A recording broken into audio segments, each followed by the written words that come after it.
La Corte Internacional de Justicia, que es el máximo órgano judicial de la ONU, dictó 6 medidas provisionales que Israel debe tomar para evitar cometer un genocidio en Gaza. Esa fue la primera respuesta que dio ante la demanda que interpuso Sudáfrica en contra del gobierno israelí.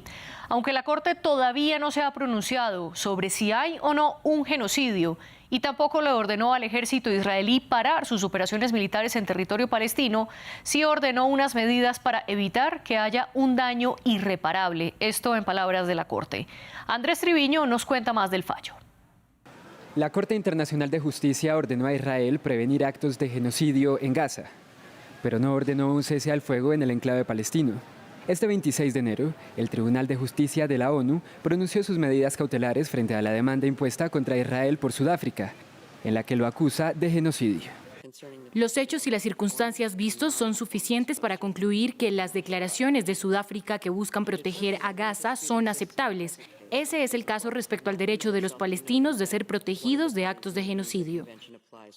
La CIJ no falló sobre la acusación de genocidio contra Israel, ya que una decisión al respecto podría tardar años.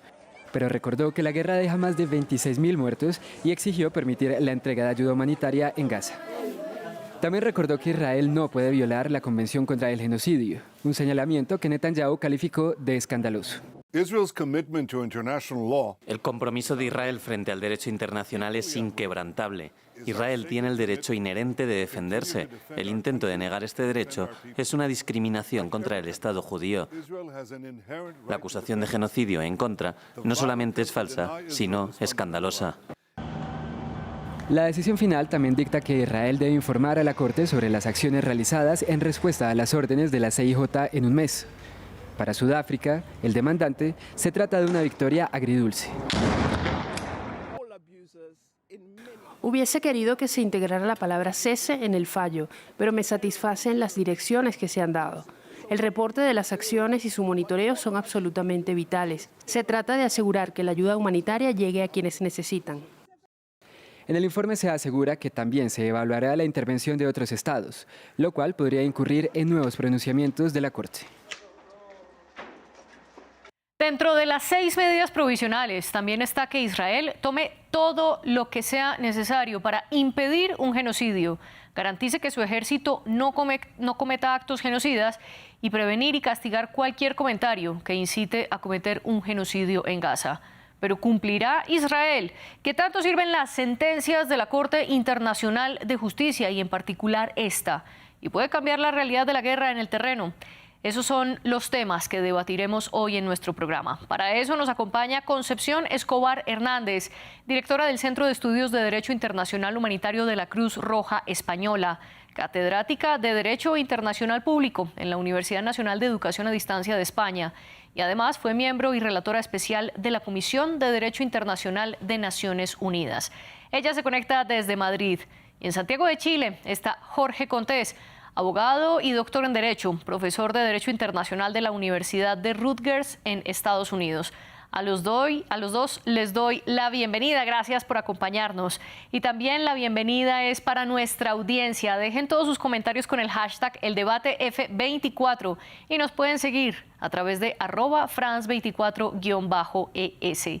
Recuerden que este y todos los debates de France 24 están en Apple Podcasts, Spotify, Deezer y TuneIn. Concepción Escobar, comienzo con usted. Gracias por acompañarnos. ¿Cómo entender esta sentencia de la Corte Internacional de Justicia? Bueno, yo creo que es una sentencia, si me permite, bastante equilibrada. La demanda era una demanda tremendamente inteligente, bien montada, pero lógicamente las circunstancias del caso obligaban a la Corte a ser prudente, a tener en cuenta todos los elementos en presencia y creo que, al menos desde mi perspectiva, tiene que ser valorada positivamente, fundamentalmente por una razón, porque ha puesto de manifiesto el horror que se está produciendo en la Franja de Gaza, el tremendo destrozo que se ha producido en la vida de los palestinos y al mismo tiempo también también hace referencia al tema de los secuestrados por parte de Hamás.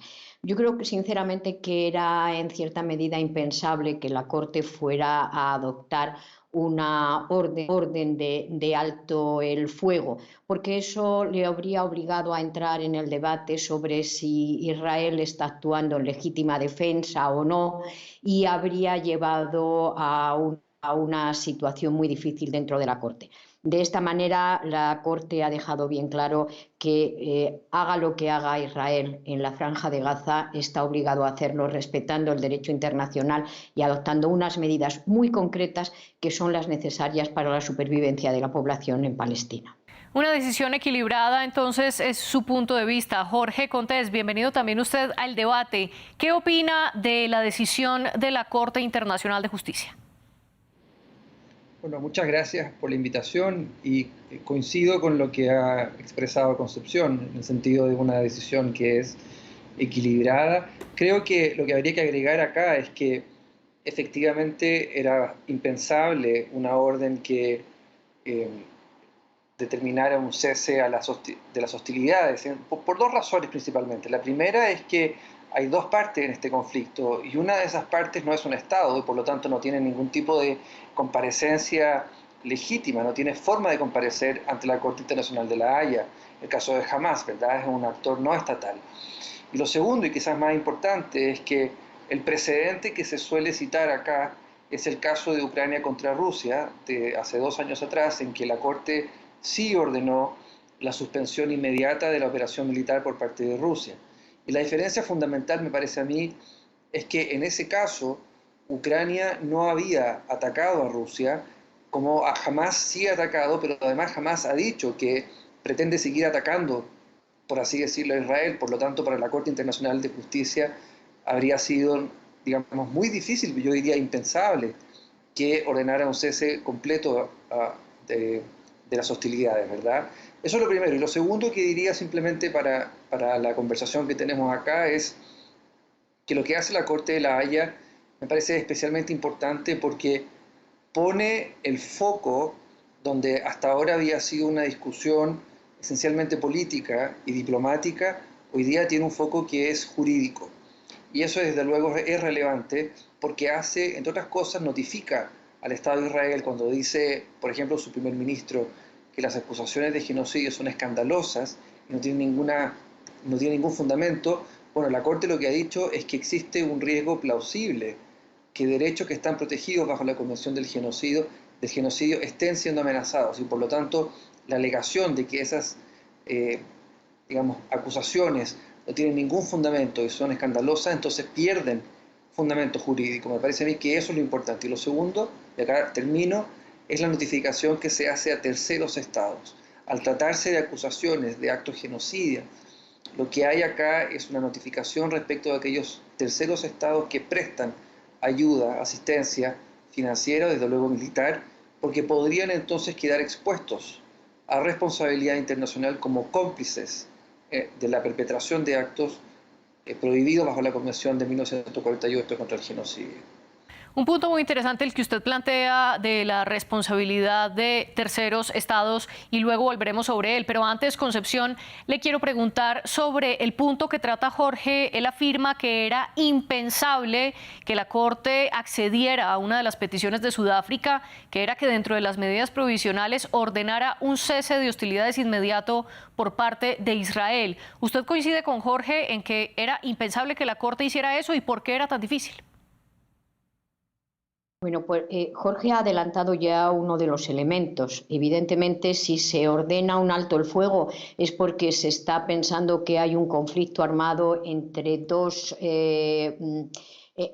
entes con una capacidad de mantener un conflicto armado. Pero el problema que se plantea en la Franja de Gaza es que si se hubiese ordenado un alto el fuego a Israel, y se hubiese ordenado inmediatamente paralizar todas las actividades, se habría producido, estoy segura de que se habría producido inmediatamente una fortísima crítica contra la decisión de la Corte, alegando que estaba tomando partido a favor de una de las partes en términos fundamentalmente políticos, porque la Corte no podría imponer la misma obligación a Hamás, puesto que Hamás, en definitiva, tiene una naturaleza jurídica y una naturaleza política muy compleja y, en cualquier caso, no es un Estado ni el representante de un Estado. De todas maneras, yo creo que el auto tiene que ser leído con mucho cuidado, porque si vemos las medidas que se ordenan a Israel,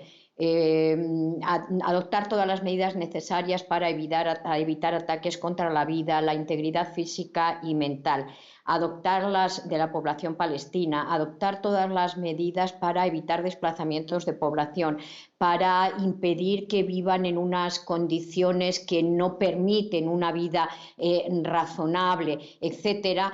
Y a eso le añadimos que también se le ordena que se asegure y adopte todas las medidas necesarias para que sus fuerzas armadas no cometan esos actos, realmente no está ordenando un alto el fuego, pero está ordenando que se adopten medidas que son las que se querían conseguir mediante el alto el fuego.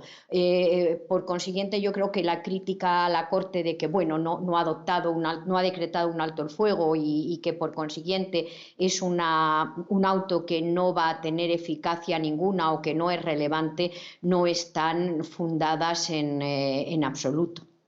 Y ahora le quiero preguntar a Jorge sobre esa diferencia tan profunda y a la vez tan sutil de que la Corte en ningún momento expresa ni acusa a Israel de estar cometiendo un genocidio en Gaza. Sin embargo, expide estas medidas provisionales que, como bien lo dice la Corte y ustedes lo están recordando, la Corte expide las medidas provisionales solo cuando se considera que existe un riesgo real e inminente de que se cause un perjuicio irreparable a los derechos considerados, en este caso a los derechos de la población palestina, a no ser sometidos a un genocidio. Jorge, ¿cuál es esa diferencia entre decretar que existe un riesgo inminente de genocidio y decir que hay un genocidio? Bueno, es una diferencia que tiene que ver con principalmente el grado de certeza al que puede llegar un tribunal, cualquier tribunal, ya sea a nivel internacional o un tribunal doméstico. Cuando lo que se examina son, como en este caso, medidas cautelares, es decir, medidas provisionales, lo que se está esperando, como usted bien dice, es que exista un riesgo que sea plausible, no que haya efectivamente genocidio. ¿Por qué? Porque para una determinación de esa naturaleza, tratándose de un acto genocida o de cualquier crimen, cualquier cuestión de fondo, se requiere pesar la evidencia y se requiere un análisis que es mucho más cuidadoso. Por lo tanto, lo que hay acá es lo que los abogados solemos llamar una apariencia de buen derecho. Hay una apariencia de que se podría estar dando los elementos de un genocidio y por lo tanto se deben adoptar todas las medidas para prevenir que ese riesgo, que es plausible, se convierta en una realidad, ¿verdad? Pero como digo, para que pueda llegarse a una determinación del fondo, se requieren muchísimos más elementos y por eso es que toma mucho más tiempo. Solo para dar un ejemplo, en 2017, en enero de 2017, Ucrania presentó un caso contra Rusia, entre otras cosas por la anexión de Crimea del año 2014 y los hechos relacionados con los acontecimientos y la perpetración de actos que Ucrania entiende como actos terroristas en el este de Ucrania. En 2 días más se conocerá la sentencia de fondo de ese caso. Entonces, esto da más o menos una idea de cuánto toma la Corte Internacional de Justicia para evaluar ya no lo que es la admisibilidad o las medidas provisionales, como en este caso, sino atender al fondo del asunto. Para ello se requieren, como ustedes adelantaban, años de probanzas, de evidencias, de ir y venir para determinar efectivamente si hay o no actos genocidas bajo la Convención de 1948. En ese caso, entonces, que usted menciona de Ucrania y Rusia, la Corte Internacional se tomó 7 años o se tomará 7 años en decidir de fondo sobre este caso. Concepción, ¿Cómo puede la Corte aplicar las medidas provisionales, sobre todo teniendo en cuenta que la Corte no tiene ningún mecanismo para obligar a ningún Estado a cumplir sus medidas? Bueno, ese es uno de los grandes retos con los que se enfrenta cualquier sentencia de la Corte Internacional de Justicia y evidentemente también en este caso. Yo simplemente les quisiera señalar algo que me parece que es importante.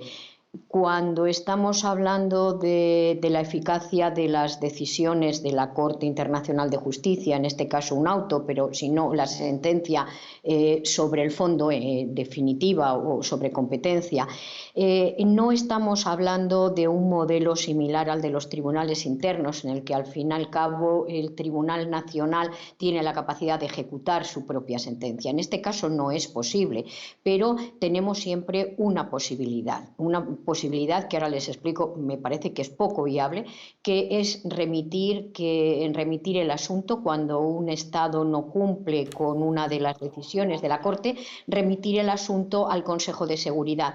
¿Qué sucedería en este caso? Pues que probablemente nos vamos a encontrar en la misma situación desgraciada en que nos hemos encontrado hasta ahora cuando se ha planteado el tema de la Franja de Gaza ante el Consejo de Seguridad. Imposibilidad de actuar, enormes dificultades para tomar una decisión. Pero el simple hecho de que la Corte haya adoptado la sentencia, esta decisión, tiene ya un valor que me parece que es esencial. Primero, como decía antes Jorge, estamos reconduciendo un gravísimo conflicto a una dimensión jurídica y cuando se juridifica a veces un conflicto político es más fácil intentar resolverlo.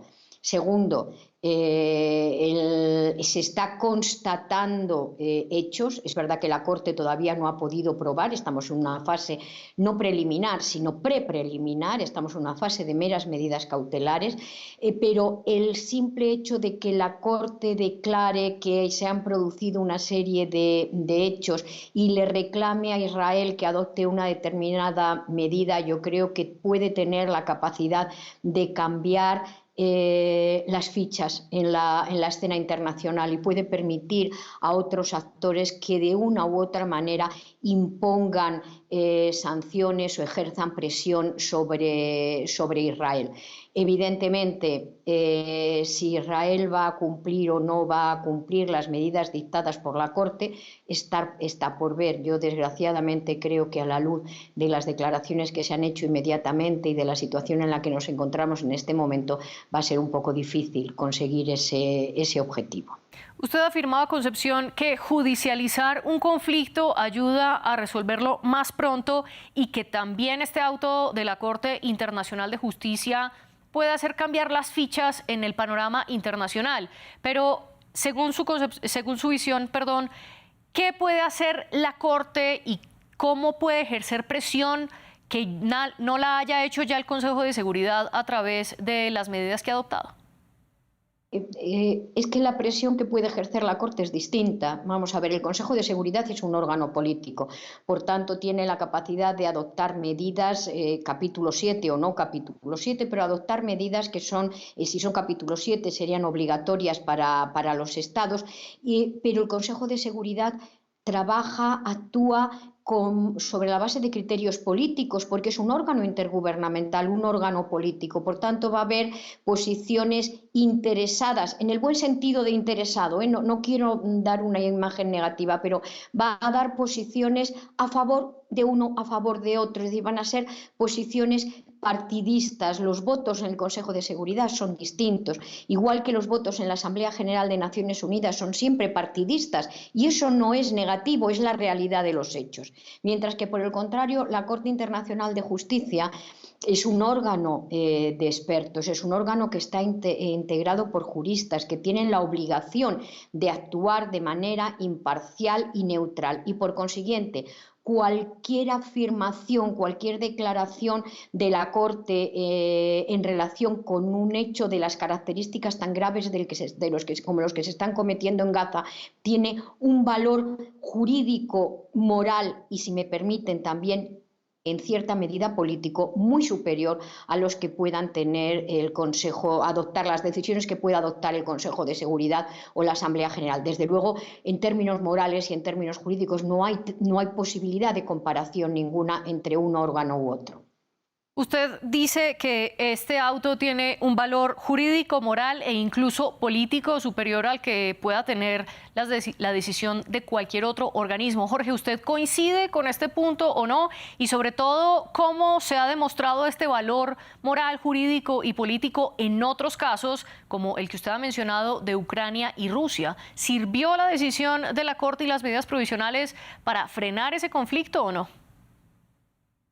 Si te refieres al conflicto del 2014, hay dos casos, ¿verdad? Y curiosamente esta semana habrá dos sentencias de la Corte Internacional. El día miércoles respecto del caso de 2017 y el día viernes la Corte va a emitir un pronunciamiento respecto de las excepciones preliminares que presentó Rusia en el segundo caso, el caso de 2022.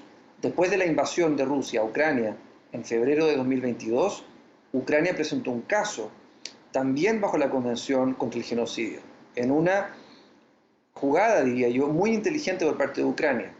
La justificación que utilizó Rusia para invadir, para su llamada operación especial, fue que Ucrania estaba cometiendo actos genocidas en contra de la población ruso parlante en el este de Ucrania.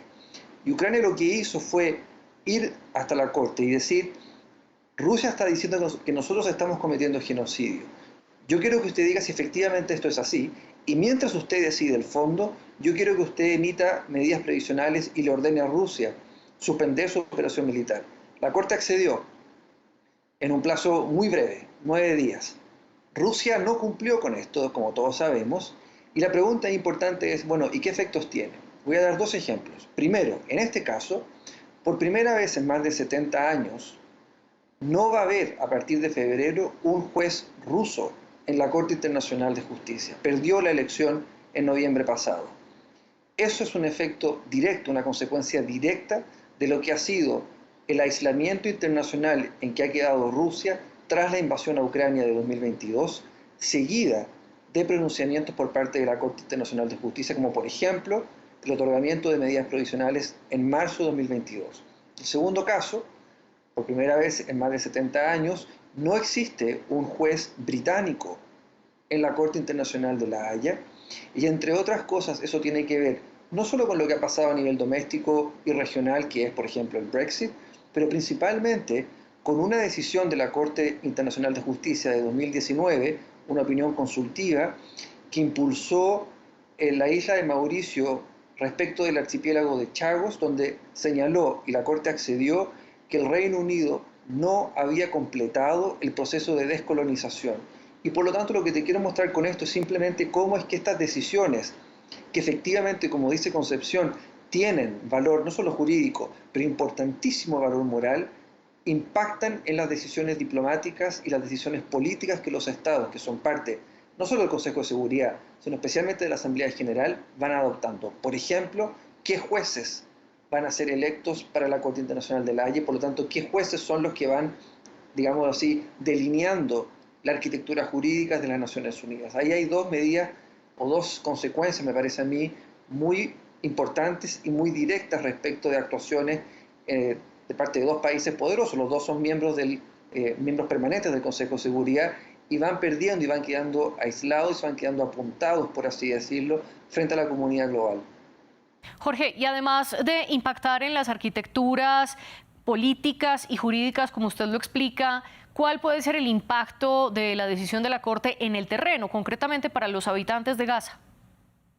O sea, en este caso en particular, lo que ha sucedido es, como decía al principio, la notificación que existe un riesgo plausible de genocidio. Por lo tanto, todas las acciones que de ahora en adelante lleve a cabo el ejército israelí están puestas bajo una lupa distinta a la que había antes de las medidas provisionales del día viernes. Como Concepción decía, y yo estoy de acuerdo, lamentablemente tengo que estar de acuerdo en ello, es esperable que Israel, dadas las declaraciones que ha hecho, entre otras personas, su primer ministro, no quieran cumplir con las medidas provisionales que lo ordenadas por la Corte. Eso no quita que estas sean medidas de cumplimiento obligatorio, tal como los mismos estados de Occidente dijeron después de que la misma Corte ordenó medidas provisionales en el caso de Ucrania contra Rusia. Entonces, es por así decirlo, sube el estándar de cómo vamos a medir lo que ocurra de aquí en adelante. Sin ir más lejos, la decisión de distintos países de suspender el financiamiento de la Agencia Especializada de Naciones Unidas puede tener consecuencias no solo humanitarias, que desde luego son gravísimas, sino también jurídicas respecto del rol, como decía yo al principio, que terceros estados puedan cumplir en los actos que se están, digamos, los actos que están ocurriendo y que se están cometiendo en la Franja de Gaza. Concepción, ahora quiero preguntarle a usted sobre cuáles son las implicaciones para los estados diferentes a Israel esta decisión de la Corte. Bueno, la decisión de la Corte es una decisión, las decisiones de la Corte son siempre decisiones obligatorias para las partes en el proceso, no afectan a terceros. Pero sí que hay elementos que pueden tener consecuencias muy importantes en el futuro y para terceros estados. Porque si la Corte está indicando, como indicó, que los terceros estados tienen que tener en cuenta la decisión de la Corte, eso implica que lo tienen que tener en cuenta para su propio comportamiento. Pero yo quisiera sobre todo señalar un dato que me parece que no es menor y que quisiera añadir a lo que acaba de señalar Jorge. Es decir,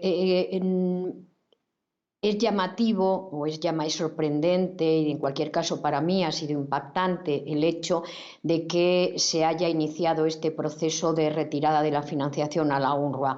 Las consecuencias para la población palestina van a ser terribles.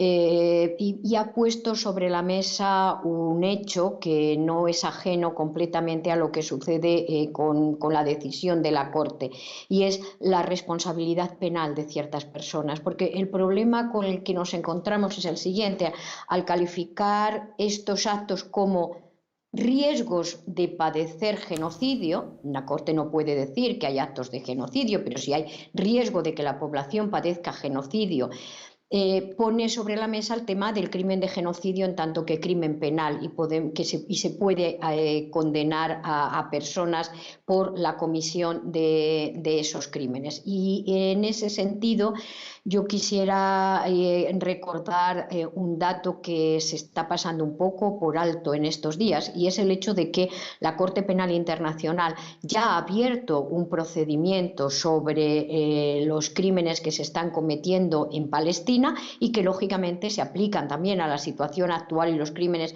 que se puedan estar cometiendo en la Franja de Gaza.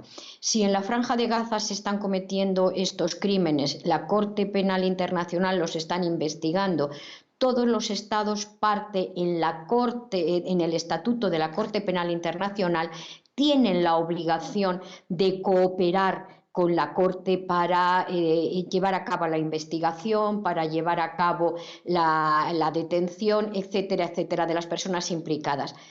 Piensen lo que eso significa cuando la Corte Internacional de Justicia ha dicho no que hay genocidio, pero sí que hay un riesgo real, plausible, un riesgo potencial de que se cometan crímenes de genocidio. Cualquier Estado parte en el Estatuto de Roma debería inmediatamente de tener en cuenta estos datos, porque los elementos que se estén utilizando ante la Corte Internacional de Justicia y podrán ser utilizados al mismo tiempo también por la Corte Penal Internacional y tendrán la obligación de cooperar. Y en ese sentido hay un dato que ha pasado también desapercibido, y es que si leemos con detenimiento la parte dispositiva del auto de la Corte sobre las medidas provisionales, ordena a Israel que adopte las medidas para preservar las pruebas y para evitar que se produzca la desaparición de las pruebas. ¿Qué significado tiene? Obviamente es algo importante, se ha criticado mucho, se ha dicho que es algo que no tiene relevancia. Desde mi punto de vista no es así. Es relevante primero porque esas pruebas van a ser esenciales para el futuro, para el trabajo futuro de la Corte Internacional de Justicia, pero también porque esas pruebas van a ser esenciales, pueden ser esenciales para que la Corte Penal Internacional pueda llegar a enjuiciar a aquellas personas que han cometido crímenes en la Franja de Gaza o en el contexto de Palestina, Sí. incluidos también, como es lógico, los crímenes que se hayan podido cometer por parte de Hamás. Dos comentarios sobre lo que usted dice. Primero, la aclaración para nuestra audiencia que la Corte Penal Internacional es diferente de la Corte Internacional de Justicia. La primera está bajo el Estatuto de Roma y juzga 4 crímenes específicos. Uno de ellos es el genocidio. Y la Corte Internacional de Justicia, que es de la que estamos hablando ahora, es el organismo jurídico de la ONU. Y otro comentario es que a lo largo de esta semana, aquí en el debate también discutiremos la polémica que ha surgido en relación a la Agencia de Refugiados de la ONU, de la Agencia de Refugiados Palestinos, la UNRWA por sus siglas en inglés, para que no se pierdan esa discusión que Concepción y Jorge ya han mencionado aquí. Jorge, muy brevemente antes de pasar a nuestras conclusiones, ¿qué deben hacer los estados terceros para evitar ser cómplices de un posible genocidio? Esa es una pregunta difícil. Yo diría, uno puede mirar la práctica de lo que han sido otros casos llevados ante la Corte Internacional de Justicia bajo la Convención contra el Genocidio. Por ejemplo, Gambia contra Myanmar y desde luego Ucrania contra Rusia. Interesantemente, en esos casos, terceros estados han participado formalmente, porque acá hay algo que es realmente importante y voy a tratar de ser lo más breve posible.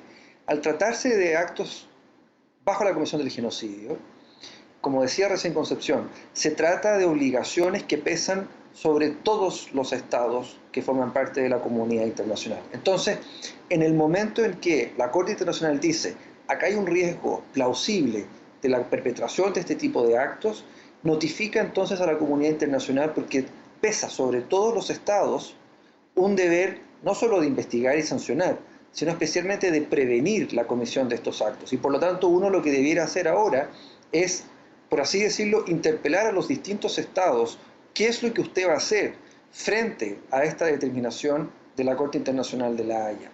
¿Cómo es que va a reaccionar? Ya sea a medidas, digamos, diplomáticas, anunciando que, como lo han hecho algunos estados, apoyan la presentación que hace Sudáfrica, ya sea porque lo apoyan desde un punto de vista formal y por lo tanto van a intervenir bajo las reglas de procedimiento ante la Corte Internacional, dado que los resultados de un juicio como este no interesan solo a las dos partes que están en disputa directa, sino, se entiende, interesan a la comunidad global. El genocidio, los crímenes de lesa humanidad son acciones que chocan la conciencia universal y por lo tanto el llamamiento es a todos los estados que forman parte de la comunidad internacional a participar. ¿Cómo lo van a hacer? Eso es una decisión, digámoslo así, de las distintas secretarías de Relaciones Exteriores de los países, cómo es que específicamente van a intervenir o no en este tipo de procedimiento. Y para cerrar nuestro programa, Concepción, muy brevemente, ¿qué viene ahora para el caso que lleva la Corte Internacional de Justicia presentado por Sudáfrica en contra de Israel? Muy brevemente, primero, en un mes Israel tiene que presentar un informe ante la Corte sobre las medidas que ha adoptado para dar cumplimiento al auto. La Corte le va a dar traslado a Sudáfrica y Sudáfrica podrá hacer comentarios al respecto. Eso implica que va a haber un tratamiento continuado, un seguimiento continuado de la cuestión por parte de la Corte, lo cual es sumamente importante porque, como antes decía Jorge, los procedimientos son largos y a veces se corre el riesgo de que haya un enorme silencio durante mucho tiempo. Segundo, la Corte tendrá que invitar a todos los estados firmantes que son partes en la Convención sobre el genocidio a comparecer ante la Corte y, si lo desean, hacer observaciones formales escritas sobre qué entienden por la Convención sobre el Genocidio. No se pueden pronunciar sobre el caso en concreto, pero obviamente, igual que ha sucedido en el caso de Ucrania, va a haber implícitamente un pronunciamiento.